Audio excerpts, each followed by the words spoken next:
Hi everyone, here we've got Xiaomi Redmi Note 8T and let me show you how to enable night mode or eye comfort mode.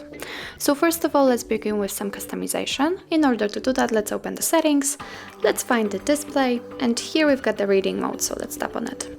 As you can see here, we've got some options to customize. We can schedule that feature, so let's tap on it to turn it on, and now we can decide if we want to switch to reading mode after sunset automatically, or we can custom period. So let's tap on it and we can freely choose the turn on time and turn off time. Simply tap on it and just pick the hour you want to use, for example this one.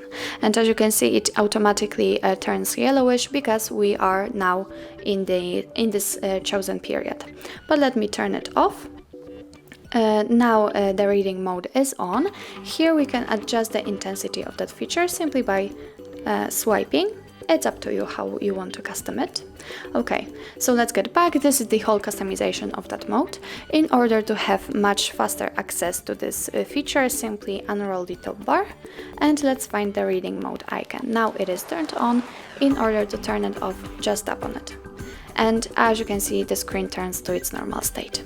So that's all. This is how to enable night mode or eye comfort mode in your Xiaomi Redmi Note 8T. Thank you so much for watching. If you find that this video was helpful, please hit the subscribe button and leave the thumbs up.